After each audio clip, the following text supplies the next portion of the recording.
Bonjour, bienvenue dans la série sur l'électrodynamique classique. Donc continuons sur les lois de conservation de l'énergie et de la quantité de mouvement.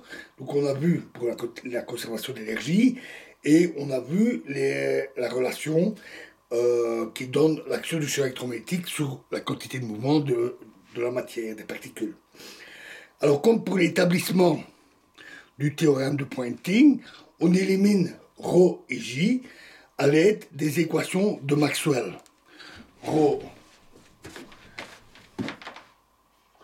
égale epsilon 0 nabla E et J égale 1 sur mu 0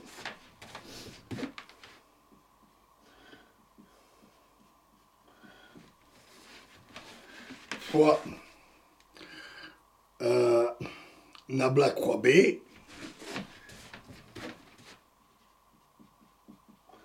moins epsilon 0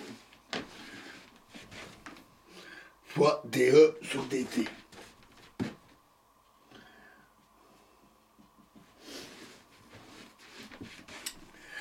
Alors, une fois substitué dans la relation qu'on avait vue, l'intégrand devient ρE plus J croix B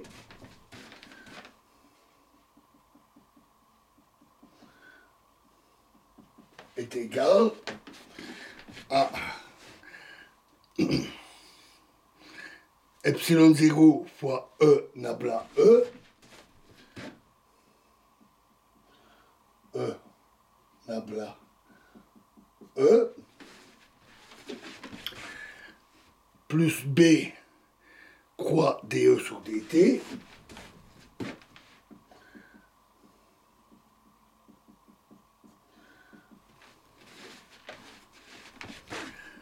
moins C carré B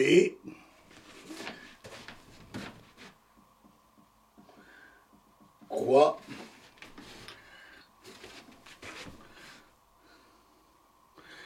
nabla croix B.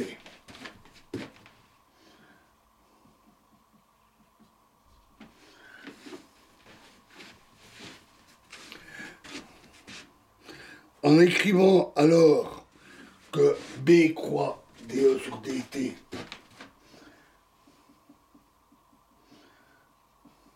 est égal à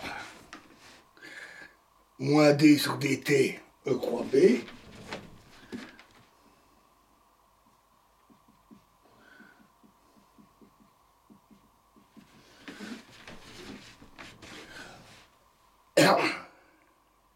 plus E croix dB sur dt,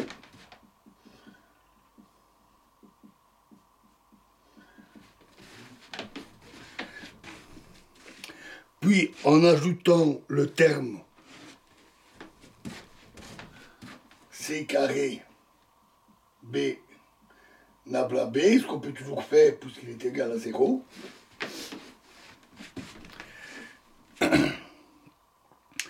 Donc on l'ajoute au crochet et on obtient que ceci est égal à epsilon 0 E nabla E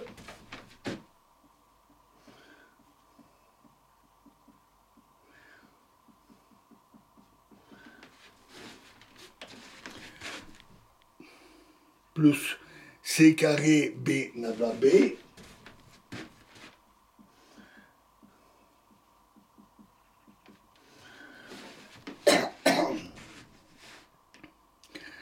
moins E croix nabla croix E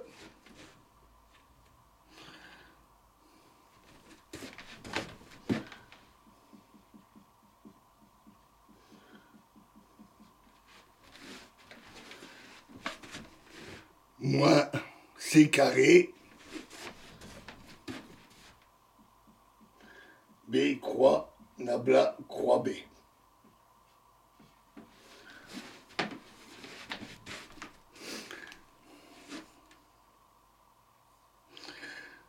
La dérivée temporelle de la quantité de mouvement, donc c'est écrit maintenant, d p méca sur dt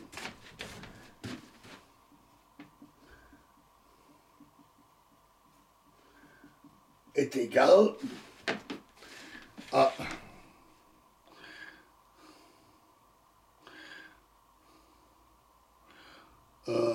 plus, je vais rajouter ici, je vais passer un terme à gauche, plus d sur dt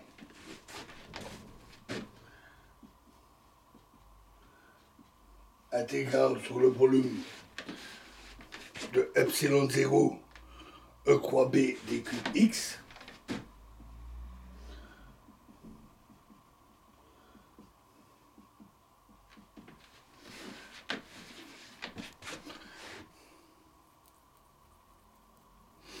est égal à epsilon 0 fois l'intégrale sur le volume de E nabla E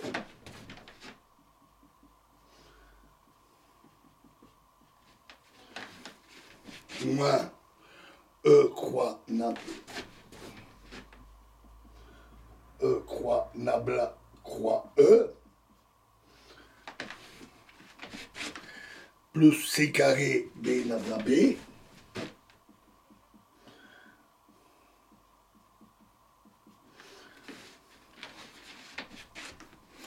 moins C carré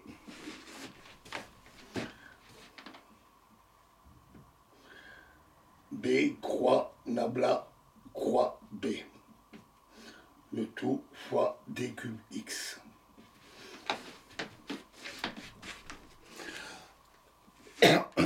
On peut provisoirement identifier l'intégrale volumique du membre de gauche comme une densité. On peut l'identifier à la quantité de mouvement électromagnétique total, P champ, dans le volume V, c'est-à-dire que P champ est égal à epsilon 0 intégrale sur V de E croix B d cube x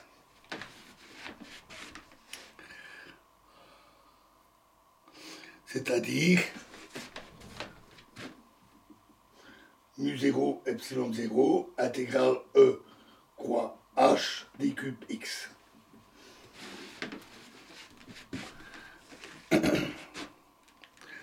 Notons que mu 0 epsilon 0 c'est égal à c carré, hein. À 1 sur c carré, pardon. On peut, donc ceci c'est 1 sur c carré.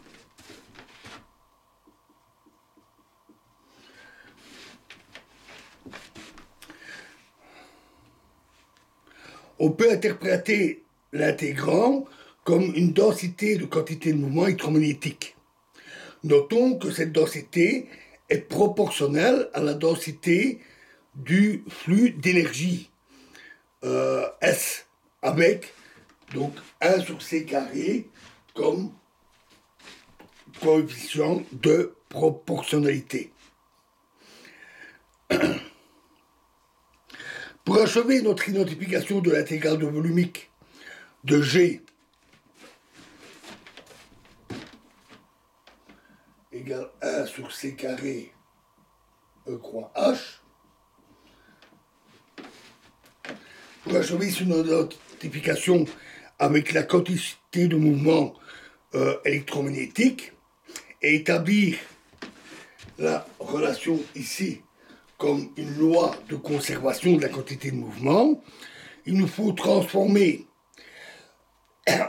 l'intégrale volumique du membre de droite en une intégrale de surface de la composante normale d'une grandeur qu'on peut identifier avec un flux de quantité de mouvement.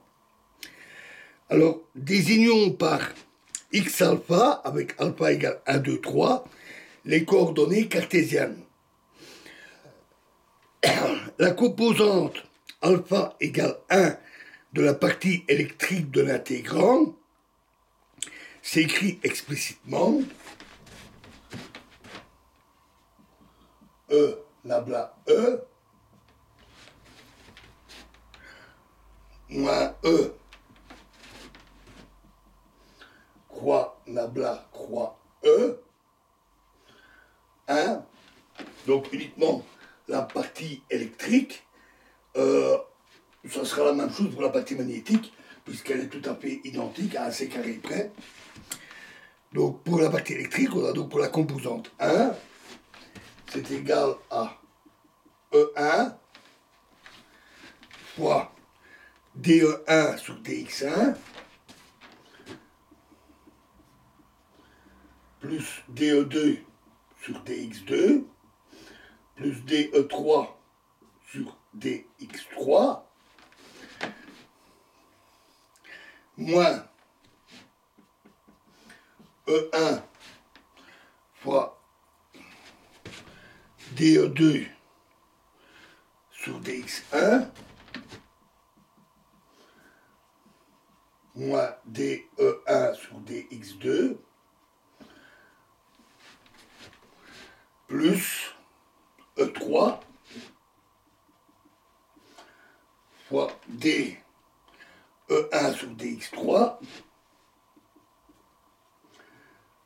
moins DE3 sur DX1.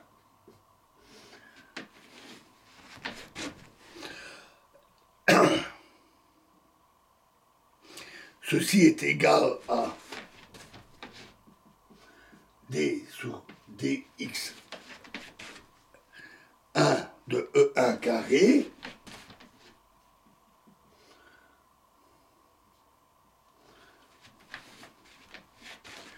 plus D sur DX2 de E1 E2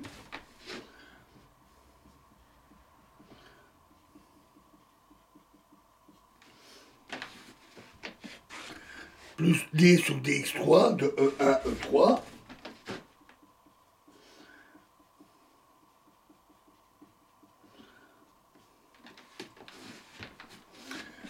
moins 1 demi D sur DX1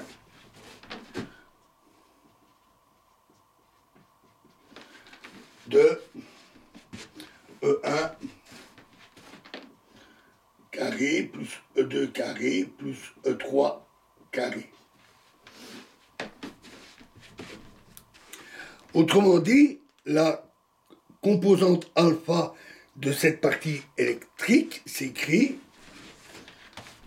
le terme ici, alpha, est égal à somme sur bêta de D sur DX bêta de E alpha E bêta moins 1 demi EE